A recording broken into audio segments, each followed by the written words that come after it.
Je vous propose de vous installer confortablement et de fermer les yeux, un peu comme si, en baissant les paupières, vous pouviez choisir de faire appel à tous vos sens décuplés pour laisser votre inconscient placer un état de conscience modifié tel que vous voulez imaginer, envisager ou peut-être pas, car quoi qu'il arrive, ce qu'il est agréable de savoir, c'est que votre inconscient pourra vous accompagner dans cette douce expérience, lors de laquelle vous pourrez probablement ressentir comme une vague de bien-être, aller et venir. Souvent cela commence du sommet de la tête pour se diffuser jusqu'au bout des pieds. Parfois on peut aussi ressentir comme un agréable basculement, tout d'abord très léger, puis de plus en plus présent, qui pourra lui aussi vous accompagner dans cette douce expérience qu'est la transe.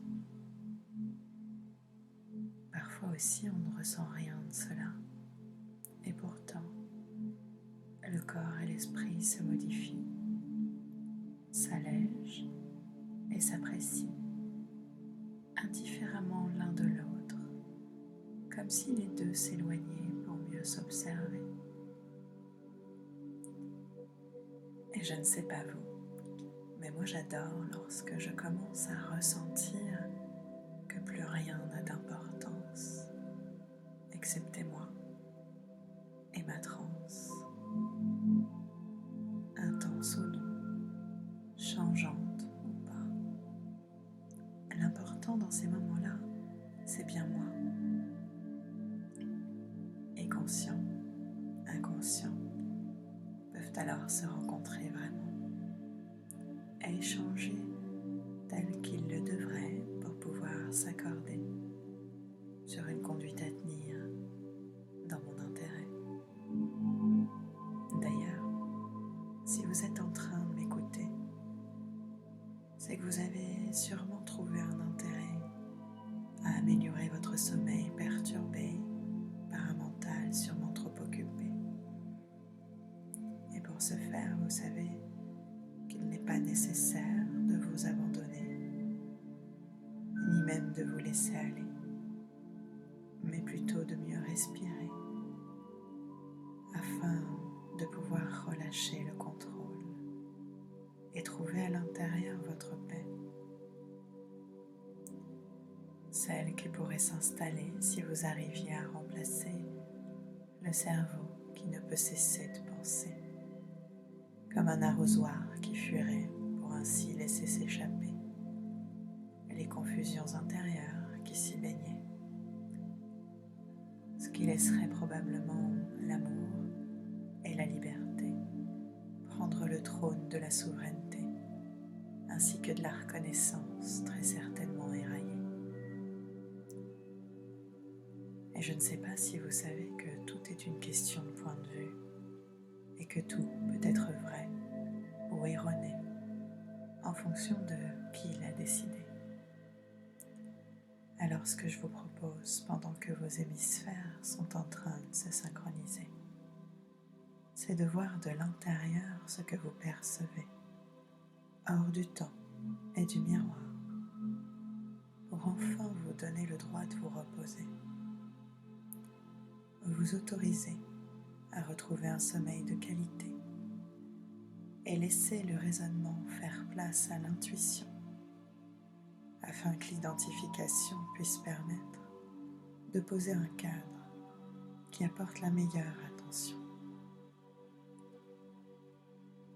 Car il ne fait aucun doute que vous puissiez désormais vous rendre compte que faire une pause et s'accorder un moment pour vous détendre, vous régénérer, pourrait vous permettre de trouver un nouvel aspect agréable, naturellement, sans vous oublier.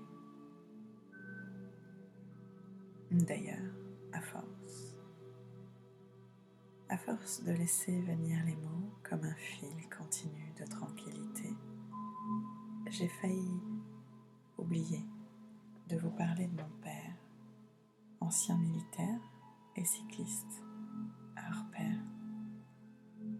L'année dernière, pour mon anniversaire, il m'a même offert un vélo afin de partager ses virées et lui raconter les derniers faits divers.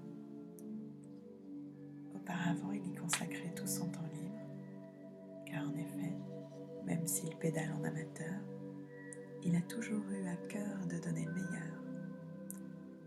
Le soir, après le travail, il pédalait. Le week-end, samedi et dimanche compris, il était de sortie.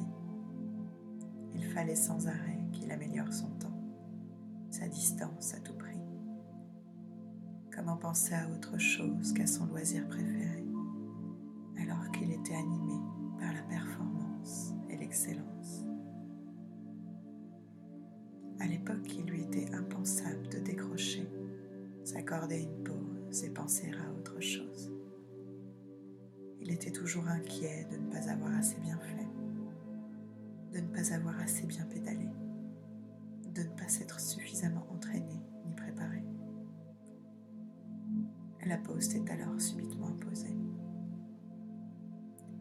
Une douleur au genou droit, un problème de flexibilité, je crois. Le monde semblait s'arrêter de tourner. Il faut savoir que mon père est un de ces hommes qui n'a jamais su s'arrêter, se poser, s'installer confortablement et ne rien faire était pour lui de l'ordre de l'inconnu. Non seulement il ne savait pas comment s'y prendre, mais cela lui paraissait inenvisageable. Petit, c'était interdit chez lui, au risque d'être puni. Alors comment le stopper dans sa course effrénée? Car même s'il avait grandi, personne n'avait pu y arriver, pas même ma mère, pourtant infirmière. Il a fallu que son corps le stoppe net pour qu'il apprenne et surtout comprenne. Cet arrêt forcé lui a permis de se soigner et de réaliser que le repos a du bon, que se ménager, se reposer, s'arrêter pour un temps donné, c'est se préserver, se réénergiser. Il a découvert qu'il y avait un temps pour le faire et un temps pour l'être, que les deux pouvaient cohabiter pour mieux exister et le révéler. Seulement, il lui manquait encore une clé à ce stade, la confiance. Ce qui lui permit de la trouver, c'est le plaisir retrouvé qu'il eut en remontant sur un vélo. La première fois, il eut l'agréable surprise de constater que le plaisir était toujours là et surtout qu'il savait toujours pédaler. Après tout, ne dit-on pas, c'est comme le vélo, ça ne s'oublie pas. Si vous saviez le nombre de gens qui oublient de s'écouter, qui laissent leur mental pédaler sans arrêt, alors peut-être que vous pourriez vous aussi vous rappeler de ce temps lors duquel vous aviez un sommeil de qualité, ce temps où vous vous autorisiez à lâcher tout ce qui pouvait encombrer vos pensées, à arrêter de laisser votre mental pédaler sans arrêt, pour vous accorder de nouveau le repos que vous méritez, comme si le marchand de sable passait chaque soir à l'heure à laquelle vous l'avez convié, pour vous apporter la tranquillité et la sérénité nécessaires à l'endormissement. Car souvent on oublie que l'état préalable commence par un ralentissement de nos pensées, suivi d'une ou plusieurs confusions entremêlées, qui nous permettent alors de nous abandonner dans l'incohérence d'un ensemble harmonieux d'histoires décousues. bien parti à la dérive du temps égrené qui, grâce au sablier du passant, s'est en allé. Vous savez, celui que vous avez aperçu dans la rue cette nuit, alors que justement vous dormiez, ou peut-être pas.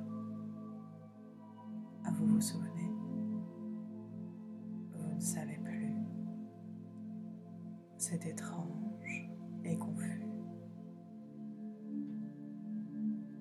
D'ailleurs, cela n'est pas sans me rappeler ce chat géant qui traversait une échappée en compagnie d'enfants déguisés.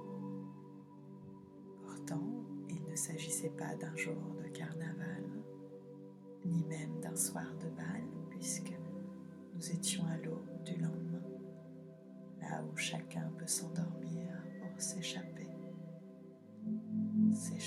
dans le train du sommeil profond, réparateur et régulier, celui de la vie entraînante et intrigante, grâce à la nature qui jaillit parfois en plein milieu d'un désert de sable, et d'autres fois au beau milieu d'une table, celle de la cuisine ou bien de la salle à manger, là où peuvent se croiser des chevaliers cachés sous un bol, un arbre érudit ou encore un chauffeur de troll. Car oui, c'est ainsi que la phase de pré-sommeil peut au mieux préparer cette vie de ressourcement que vous vous apprêtez à entamer. Comme si à chacun de mes mots, le sommeil vous appelait et vous rappelait tous ses bienfaits pour oublier de ne pas oublier qu'il faut oublier de penser à l'engourdissement agréable et confortable de tous les sens et ainsi mieux apprécier ces instants de détente et de sérénité lors desquels la porte du sommeil s'est ouverte pour vous laisser entrer.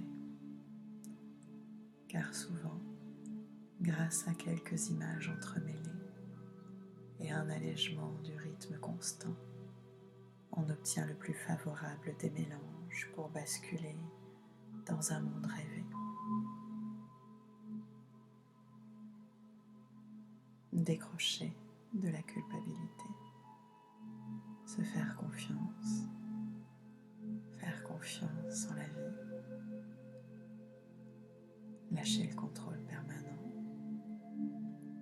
peuvent être autant de pistes proposées à votre inconscient pour apporter le changement désiré vers un sommeil de qualité, facile à rencontrer et à trouver, pour retrouver cette capacité que vous possédez à trouver le sommeil.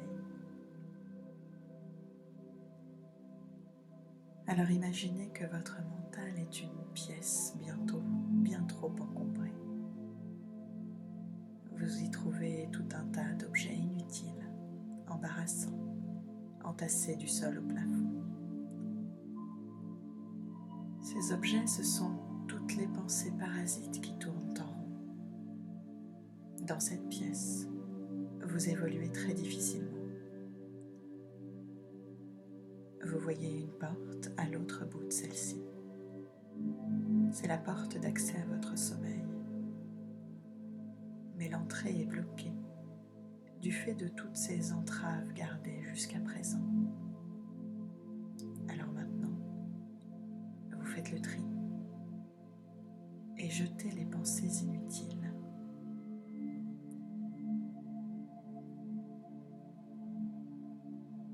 Pour garder bien rangées uniquement les pensées douces, apaisantes et tranquillisantes qui vous apportent bien-être, bonheur et sérénité. Celles qui vous permettent un accès facile, rapide et direct à la porte du sommeil que vous pouvez désormais ouvrir lorsque vous le souhaitez. À chaque fois que vous en aurez besoin. Il vous suffira d'ouvrir cette porte d'accès pour plonger facilement dans un sommeil réparateur. À partir de maintenant, votre inconscient lance tous les changements nécessaires. Vous vous endormez facilement et jouissez d'un sommeil de qualité. À chaque fois que vous en aurez besoin, il vous suffira simplement d'accéder et d'ouvrir votre porte d'accès au sommeil pour y plonger. Imaginez-vous demain et d'ici quelques jours, heureux de vous réveiller en pleine forme, heureux de constater que chaque soir au coucher, vous trouvez rapidement le sommeil, un sommeil réparateur qui vous permet de vous lever et de bien commencer vos journées.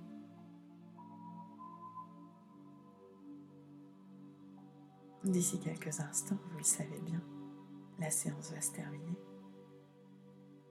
Alors je remercie votre inconscient pour tous les changements qu'il a d'ores et déjà réalisés et qu'il va continuer à réaliser dans les heures, les nuits, les jours d'après.